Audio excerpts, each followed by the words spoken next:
Bueno,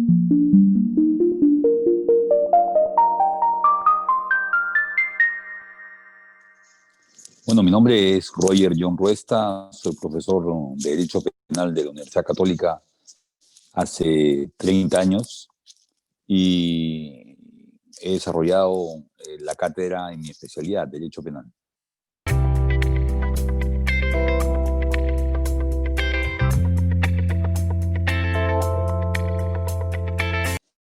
A ver, eh, para que todos podamos entender en qué consiste la prisión preventiva, debemos estar primero de acuerdo en la historia de la prisión. La prisión pasó a conceptualizarse como un mal necesario, sobre todo, especialmente la pena privativa de la libertad.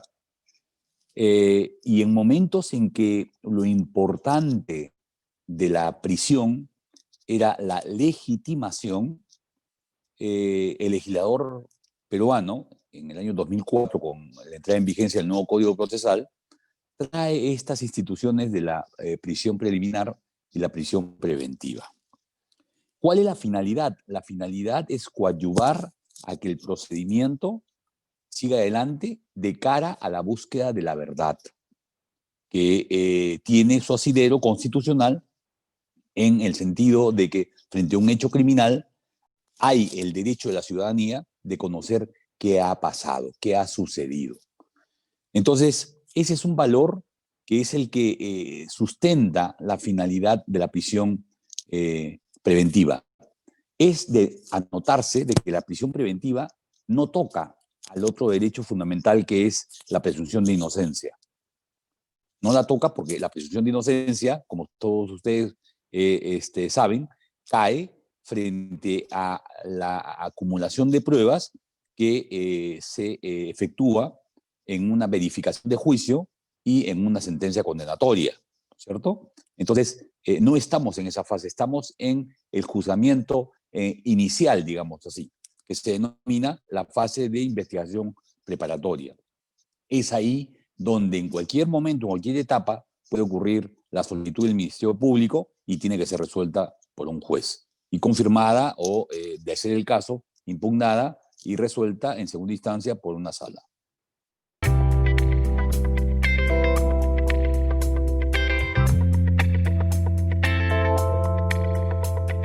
Para que se dé la prisión preventiva hay dos principios fundamentales. Uno es el principio de intervención indiciaria. ¿Qué significa este nombre? Porque hay que darle contenido y de cara a la exigencia constitucional. Tiene que haber, debe existir una fundamentación en base a las pruebas actuadas por el Ministerio Público, ¿no? Tiene que haber elementos de convicción. Esos elementos de convicción tienen que haber sido trabajados, producidos por la actividad probatoria del Ministerio Público. No es posible concebir una prisión preventiva o una solicitud si no hay elementos de convicción. Ahora, esos elementos de convicción, ¿qué tienen? ¿Hacia dónde tienen que apuntar? Tienen que apuntar a una existencia de un derecho, ¿no es cierto?, que le fundamente al Ministerio Público el solicitar la limitación de la libertad individual. Ahora bien, eso implica a su vez que la acumulación de pruebas o elementos indiciarios estén vinculados a la perpetración de un delito, que este delito sea más grave que una pena efectiva o concreta, presunta, pero concreta, de 4 años, y que exista a su vez elementos vinculantes a la evitación de que el reo o imputado se fugue u obstaculice la actividad probatoria. Entonces, tenemos, por un lado, el principio de intervención indiciaria y por el otro, el principio de proporcionalidad. La actividad investigatoria vinculada a un delito que vincula también a su vez al imputado a ese delito en calidad de autor o cómplice, hace que estas medidas estén con un soporte en que hay evidencia cierta, ¿no?, de que, o sospecha grave de que está vinculado a este delito, ya hemos dicho en calidad de qué partícipe, y por otro lado, de que hay evidencia concreta también de que hay elementos de que indican de que se puede fugar o que está obstaculizando la actividad probatoria.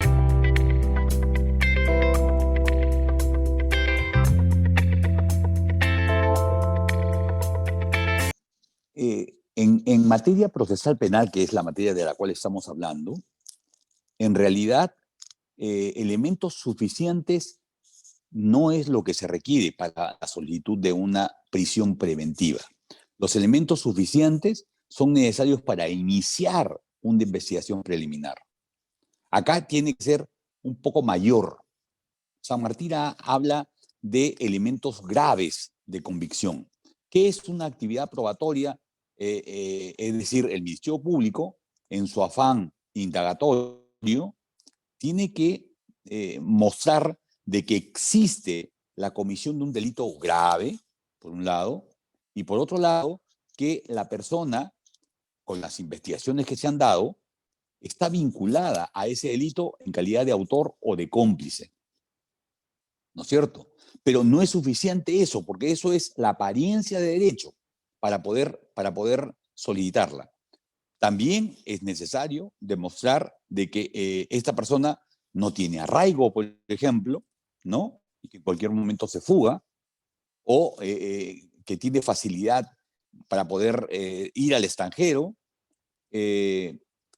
Tenemos allí una gran dificultad con el tema del arraigo, y es que se pide a muchas personas que acrediten su condición laboral. Pero somos un país informal. Somos un país informal. Y la condición laboral es la de la mayoría en el país de informal.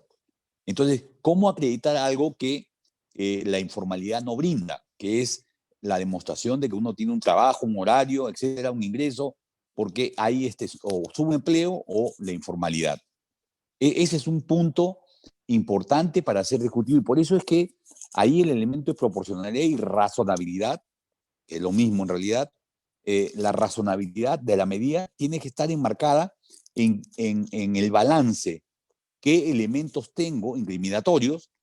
¿Hasta dónde he avanzado en mis elementos de convicción, que son elementos de prueba en realidad? Para yo, fiscal, solicitar que se limite un derecho fundamental como es la libertad, ¿no? Ahí tiene que haber un balance entre la pretensión y la proporcionalidad de la medida, ¿no? Estamos frente a una medida cautelar, recuerden ustedes.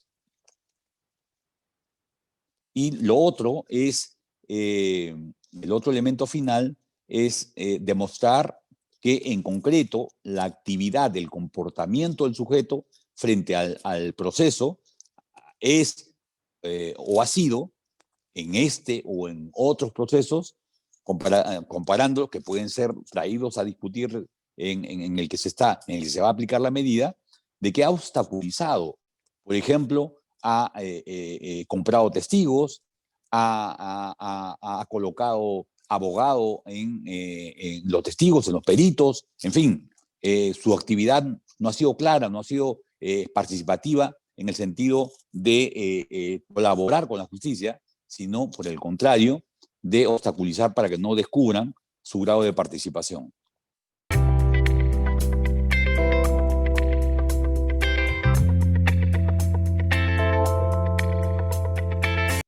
Fíjate, acá tenemos nosotros los peruanos aprendemos con el golpe, ¿no? En realidad, el estado de salud es un derecho fundamental de la persona. Su condición de salud psicosomática es un derecho fundamental de la persona. Entonces, para aplicar una medida de restricción de la libertad, una restricción personal a la libertad, es importante que esta condición le permita al supuesto imputado de que se pueda someter a esa medida. Si su condición de salud no le permite, no solamente porque hay pandemia, ojo, lo de pandemia lo que ha hecho solamente es evidenciar algo que es un derecho fundamental, que la salud, haya pandemia o no, es un elemento a tomar en cuenta para la aplicación de la pena de prisión preventiva. Y en ese sentido, entonces, claro, luego ha habido un decreto legislativo que habla acerca de la pandemia y cómo se debe de entender la excarcelación de la prisión, pero en realidad es poner sobre el tapete un elemento que también tiene que ser razonado y tiene que ser compulsado por el juez al momento de aplicar esta medida restrictiva de la libertad. Otro elemento importante que no se ha tomado en cuenta, por ejemplo, además de la salud y que con ocasión de la pandemia ha permitido resaltar esta medida, es el hecho de que no sabemos cuáles son los frutos, las consecuencias positivas o no de la aplicación de la prisión preventiva. Lo que se sabe es que hay un grueso número de casos que en segunda instancia, con la apelación a la prisión preventiva, son revocados. Y entonces nos falta mayor estudio criminológico para poder entender hacia dónde estamos caminando con la aplicación de la prisión preventiva. Recuerden ustedes que tratándose de la restricción de un derecho fundamental como es la libertad, no es de recibo señalar de que yo aplico o solicito de parte del Ministerio Público la prisión preventiva porque quiero que alguien delate a otro. Esa no es la finalidad de la prisión preventiva. Porque quiero de que tú seas colaborador eficaz. Esa tampoco es el objetivo de la prisión preventiva. El objetivo de la prisión preventiva es coadyuvar a que la persona esté arraigada al proceso y que se impida que esta persona, que debe haber evidencia concreta, de que ha venido obstaculizando, obstruyendo la actividad probatoria del Ministerio Público, no continúe haciéndolo. En esa línea, entonces, tiene que ser una medida razonada, compulsada y con una motivación doble, ¿no? Una doble motivación, una motivación en el que no sea no se presente en la resolución una motivación vaga, imprecisa, contradictoria, ilógica, sino que por el contrario sea fundamentada en elementos fácticos y en elementos jurídicos que expliquen razonadamente por qué en el hecho concreto, porque aquí no vale reglas generales para todas las prisiones preventivas, sino cada caso es un juicio de ponderación, un juicio razonado. Cada caso debe resolverse así, de manera singular.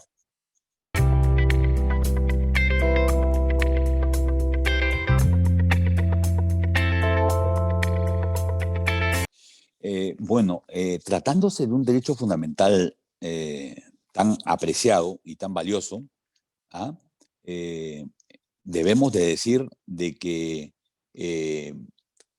la prisión preventiva es subsidiaria, es última ratio, es excepcional, ¿cierto? Entonces, cuando uno habla de excepcionalidad, estamos hablando de que la regla general debe ser de que el proceso, el imputado debe seguirlo en libertad. Y excepcionalmente, es decir, contrario a esta regla, se aplicará la prisión preventiva para casos graves, ¿no? Uno de los elementos de la gravedad lo da la prognosis de una pena concreta, prognosis de pena concreta superior a los 4 años. Es un elemento, ¿no? A tomar en cuenta, que nos indica de que estamos estamos frente a delitos graves, ¿no? No estamos frente a un hurto simple, no estamos frente a cualquier delito menor o a una falta, sino estamos frente a un delito que por su manifiesta aplicación de prognosis de que va a ser alcanzada una condena, una sentencia condenatoria, en esa línea, entonces el legislador se ha puesto en el supuesto, se ha puesto a pensar de que es importante compulsar este derecho fundamental versus que es la libertad, versus la aplicación de una medida extrema, la última medida que tiene el derecho penal, que es la privación de la libertad.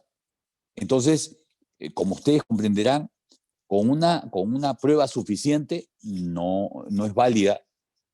Con una sospecha más o menos grave, semigrave, simple, de que la comisión del delito se ha producido y que este señor ha participado, ya sea como autor o cómplice, no es suficiente. Es necesario fundamentar en derecho, es decir, darle un contenido material y constitucional a esta restricción, de tal manera de que exista un equilibrio entre la eficacia del proceso y la garantía como soporte, la garantía de derecho fundamental como soporte de compensación o de contradicción a esta restricción de la libertad, ¿no?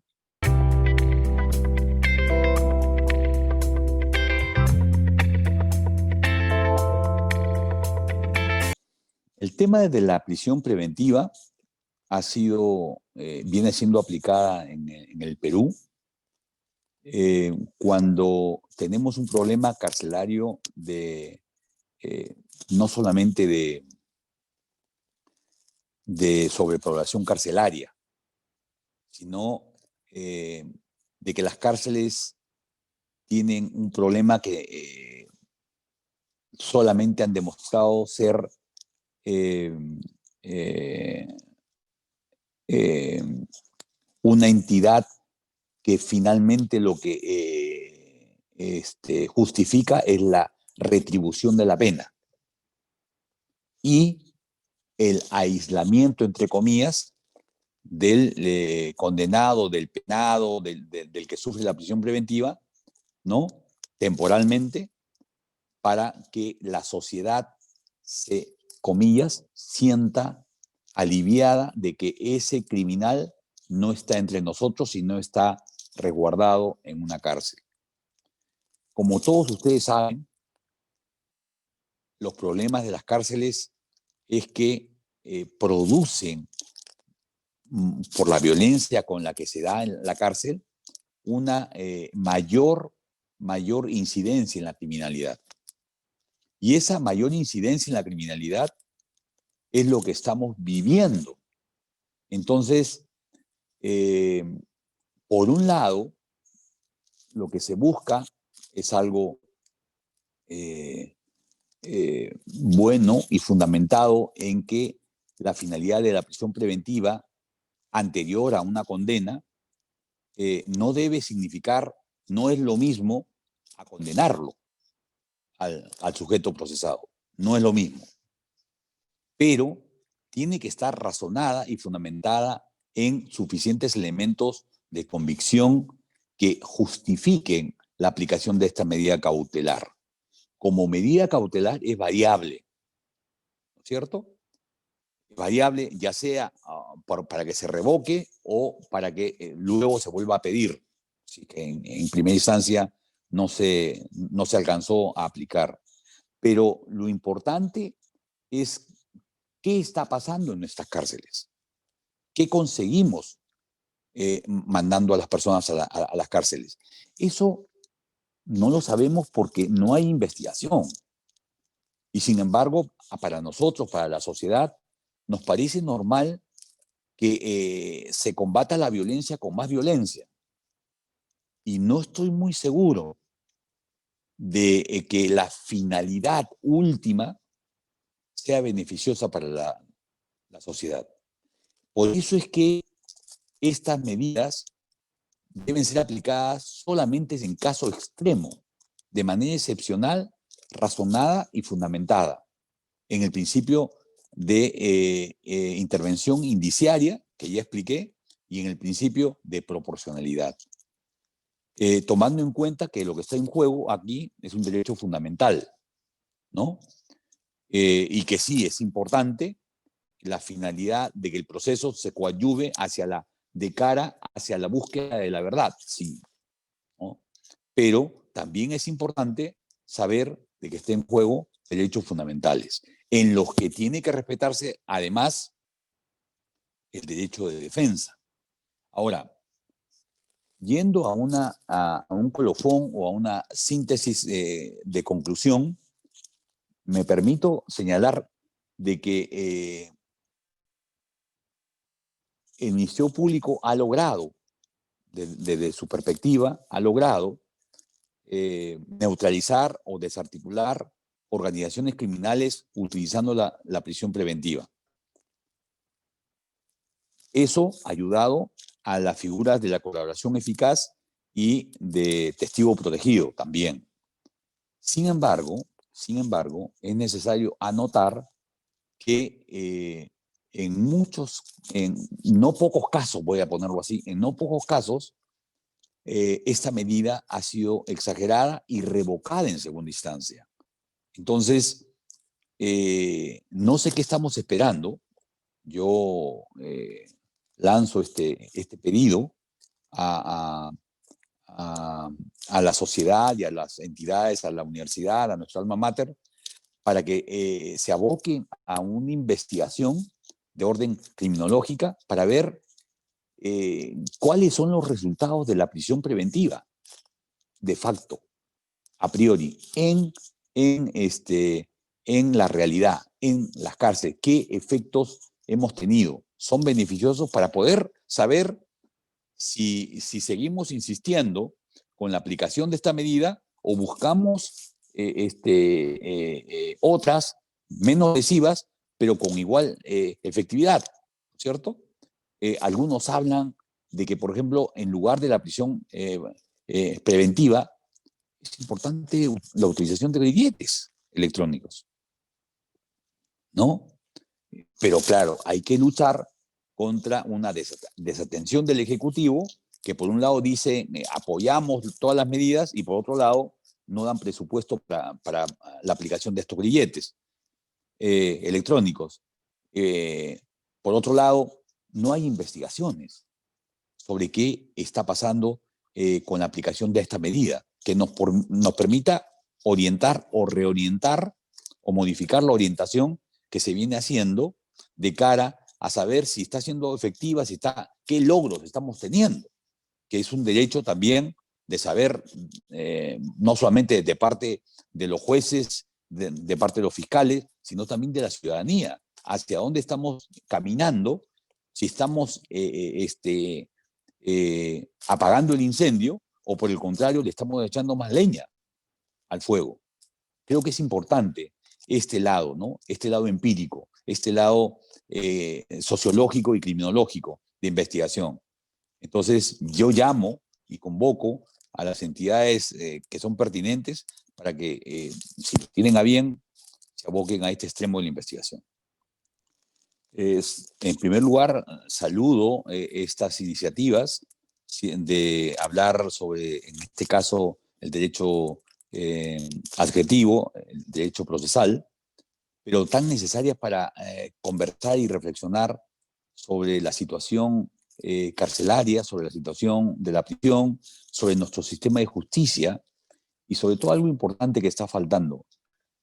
¿Podemos hablar de sistemas en materia penal o siempre hablamos de parches, ¿no? El Congreso nos ha brindado un montón de modificaciones legislativas, pero nadie apunta a un sistema penal o un sistema procesal penal que tenga la línea del derecho sustantivo vinculado al derecho procesal y vinculado sobre todo a la aplicación, ¿no? El derecho carcelario. ¿Ah? Entonces, Es valiosísima este ejercicio de conversar sobre una problemática que incide en la realidad nacional, y los felicito y aliento a que sigan adelante, y desde acá un saludo y una felicitación por el esfuerzo que están realizando. Buenas noches.